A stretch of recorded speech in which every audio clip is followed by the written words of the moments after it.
What's up guys, welcome back or to the channel, and today we're finally addressing the 4x4 shifter on TJ, and she looks a little bit messy, so I think we're gonna wash her off because I am taking her to Todd's and I don't really want to mess up his entire garage and his work area, so he will be doing me a solid by helping me out today, definitely, and I don't want to kind of go in there and mess up his whole area. So let's go. Let's give this thing a rinse off and let's get to Todd's and let's see what we can do to fix that 4x4 shifter. That's a lot better. Took me like 30 minutes. The last place that we went used to be a quarry, so the shit basically turned to like cement, but we got it off. It wasn't easy, got most of it, and I think we're ready to go. I did get the undercarriage as well. It's hard to see here in this light, but just gotta trust me on that one, I guess. And we just made it to Todd's. You can hear that big block growling away. Hopefully we'll see this thing on the trails very soon.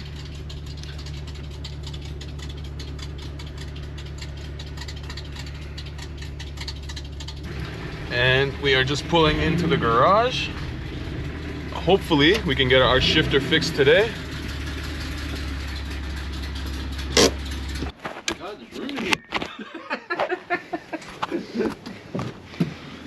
Yeah, she's not that big. Fits in there pretty good. Yeah. Compared to this thing. So I'm sure some of you guys are wondering what exactly we're repairing today. And this is Todd. I'm sure you guys recognize him from the trails. And if you don't, well, now you do. So we are here today. And basically what happened is last time we went out, we were gonna go and throw it into 4-wheel drive. And I only had 4 high and 2 high.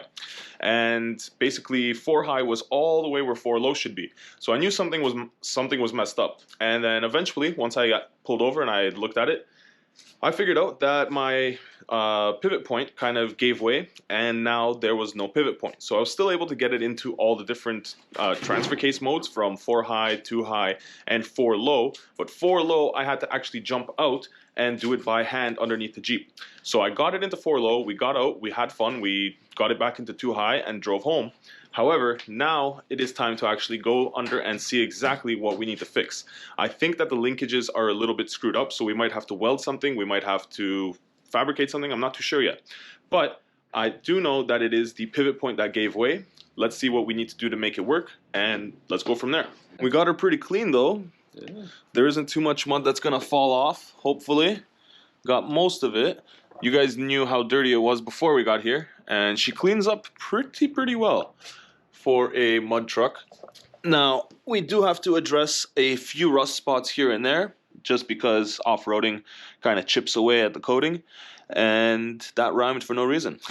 So we're gonna have a few cans of paint and a few cans of a like a gravel guard, which is basically this stuff right here. It's like almost like a bed liner, but not quite. It's a little bit more fine. So that's basically what everything is coated in underneath, and we're gonna recoat everything. Like you can see, there's a few rust spots here and there. That's just basically from rubbing rocks and rubbing different things while we're on the trail, and it's to be expected. But that is not what we are focusing on today. Yeah.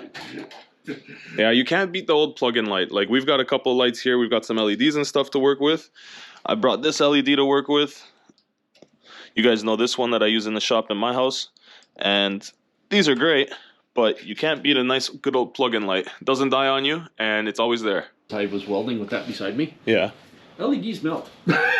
Yeah, no, oh yeah, they do. Like this, I left on my seat. You guys can see, like, there's a bubble there. I left this on my seat while detailing my car, and it literally burnt a hole in the seat and bubbled up the lens. So LEDs do get hot, and LEDs do melt stuff, so yeah. Fun fact. So here is part of it. This is the part that would be attached in there, just as a pivot point, I believe. Or, let me see that end. Oh, okay. Because there's another end over there. Yeah, that end. Okay, yeah, so I think there was a piece between here that we're missing. I could be wrong. Yeah, is it down here? Yeah, there it is. There's our pivot point. It's kind of handy that it got stuck in the mud, eh? It just kind of saved itself there. I've literally been off-roading another time after I saw you.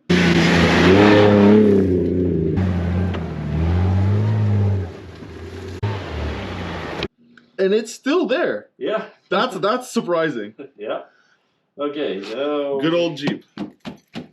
So I don't think, as long as we don't mess with any of these springs or adjustments, everything should be adjusted if we get this back in the right place. Right, but I believe something broke somewhere. Maybe I'm wrong. Maybe just this gave up. But And it disconnects itself. basically, like that. I think the green part goes into the Goes in there. I think Yes. that one goes in there.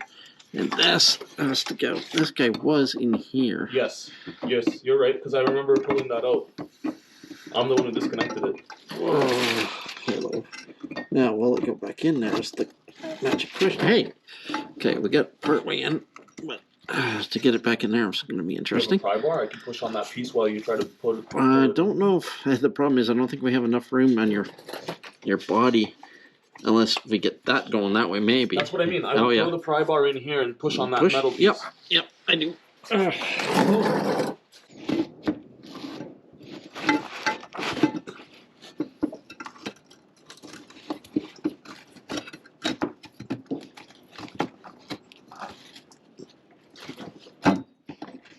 I got her in.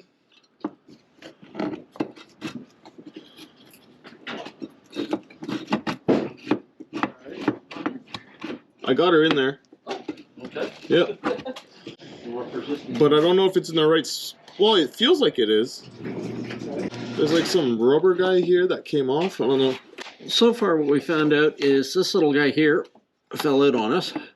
So we're trying to get it back in and into the right place. And then figure out why it came out. Get our pieces back in. Looks like we have all the pieces. So we've just got to try to get everything to link back together properly and try to figure out why it came out. Maybe we need to weld on a washer or do something to keep it from falling apart again on them. But it looks like we got the components. This one's a little twisted, and that might have been the reason, because this should be more of a 90-degree.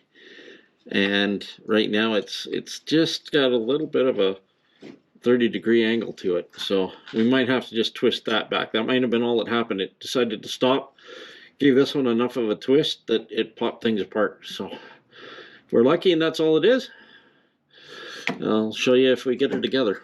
We'll run a bead of weld down the outside of the metal and shear it up a little bit, make it a little stronger so it can't bend as easy.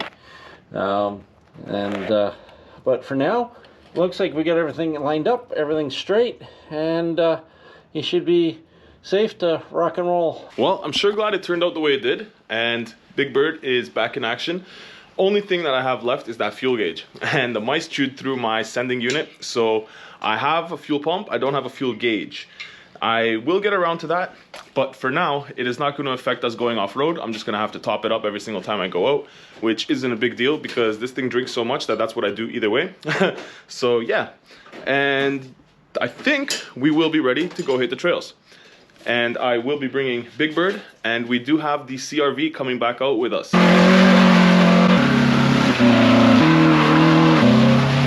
As well as the F-150. So if you guys enjoyed that video, we've got another one for you guys. And this is a new spot that I haven't actually... I've got a good story about that spot. That's the spot where the very first time I took Big Bird off-road, I left it overnight because it was my very first time going off-road. I didn't know what I was doing. I didn't know where I was going, and I got stuck. And I had no one to pull me out. I had to get a farmer to pull me out. And yeah, if you guys don't remember that video, I'll put it down in the description, but I got a lot of hate for that video. Let me tell you. But you gotta start somewhere. I bought the Jeep because I didn't know anybody that had a Jeep, and I wanted to go off-roading, and I wanted to experience it. So I did, and I had to leave my Jeep there overnight. But you learn as you go, and here we are now. So, yeah. Well, we're all finished at Todd's. I'm gonna head home now. He's putting his truck back in the garage. Well, so far so good. Everything is working as it should. We are in 2 high right now. And as soon as I get back, I will pull over for you guys. We'll test out the 2 high, 4 high, and 4 low. But right now, let's just get back and hopefully make it back. Because in this thing, you never know. Okay, so we're in 2 high now. And it runs good. Let's see if we can go to 4 high. And to make sure we're in 4 high. We're gonna do a little circle.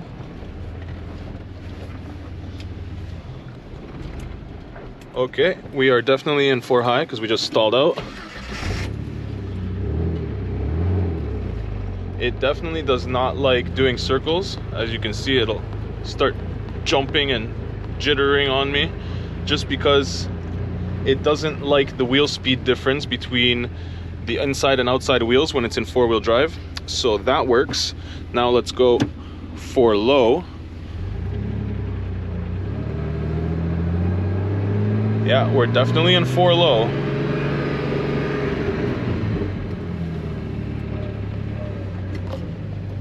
Now let's try all the way back down to 2.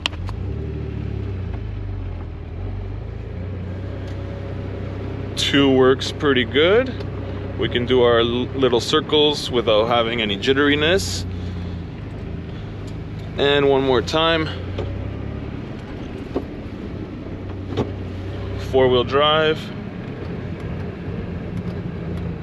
Yeah, we're definitely in 4. Back to 2. And one last time into 4 low.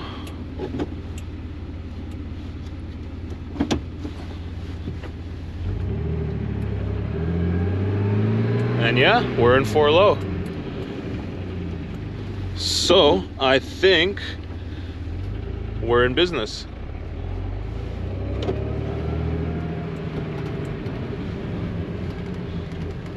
Yeah, 100%. It shifts every time. So we are in business.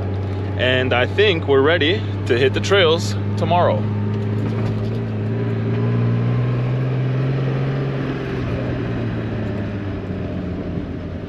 I'm happy to say we made it back. Big Bird is alive next to my other Jeep, which I don't really have a name for, but there she is.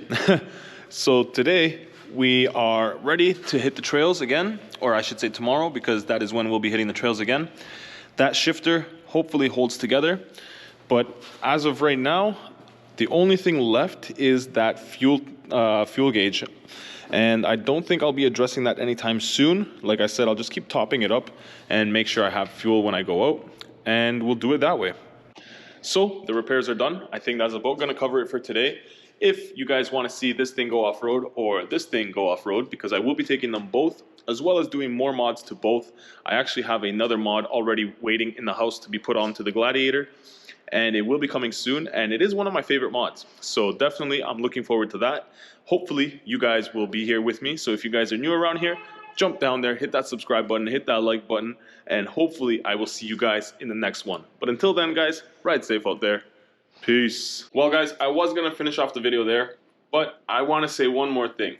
I honestly want to say thank you to everybody who has subscribed over the years, and everybody who has reached out, and everybody who I've worked together with or gone off-roading with, because most of my people that I hang out with and go off-roading with and just basically you guys see in the videos are subscribers that have reached out to me over the years and that I've gotten to know and that are now good friends. And whether it be Todd, Darnell, Ryan, pretty much almost everybody that you guys have seen me go off-roading with, I've met through my channel. So if you guys are out there and you guys are wondering, how do I get out there and how do I get to do things like that? Well, if you're in my area, you can contact me on Instagram and I'm happy to go out off-roading with you guys or help you fix your Jeep, or even if you guys just have a question to drop me a line, I'm always happy to chat. And hopefully I will see you guys in the next video. So until then, guys, ride safe out there. Peace.